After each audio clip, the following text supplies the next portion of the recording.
Mr. Robinson? Yes. I didn't have time to You have to give us your name. Oh, I'm sorry. My name is Mark Robinson. I live at 4015 Sassafras Court.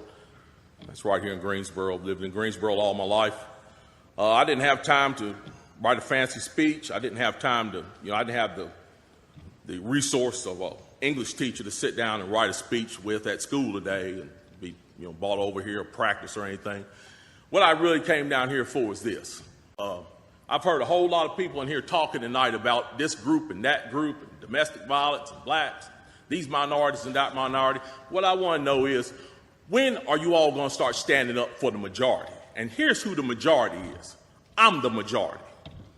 I'm a law-abiding citizen who's never shot anybody, never committed a serious crime, never committed a felony. I've never done anything like that. But it seems like every time we have one of these shootings, nobody wants to put the blame where it goes, which is at the shooter's feet. You want to put it at my feet. You want to turn around and restrict my right, constitutional right that's spelled out in black and white. You want to restrict my right to buy a firearm and protect myself from some of the very people you're talking about in here tonight. It's ridiculous. I don't think Rod Serling could come up with a better script.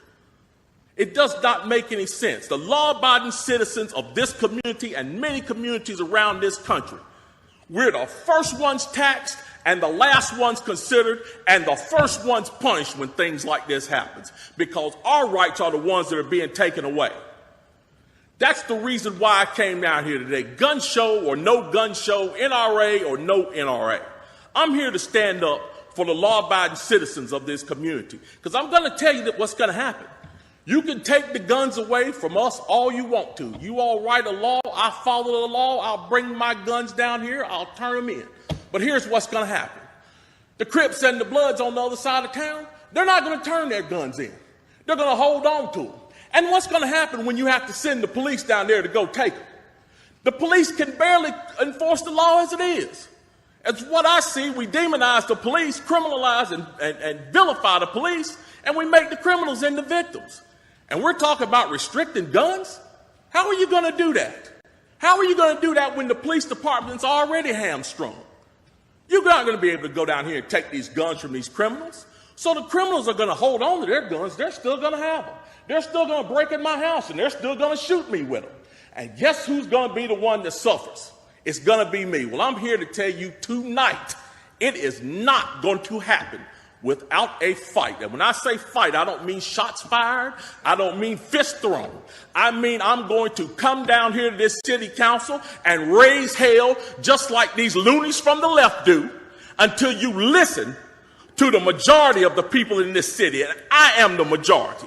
The majority of the people in this city are law-abiding, and they follow the law, and they want their constitutional right to be able to bear arms. They want to be able to go to the gun show and buy a hunting rifle or a sport rifle. There are no military-grade weapons sold at the gun show. An AR-15 is not a military-grade weapon.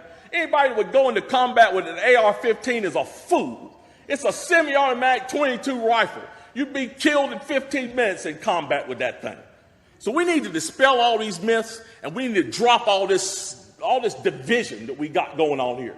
Because the bottom line is, when that Second Amendment was written, whether the framers liked it or not, they wrote it for everybody. And I am everybody. And the law-abiding citizens of this city are everybody. And we want our rights, and we want to keep our rights. And by God, we're going to keep them, come hell or high water.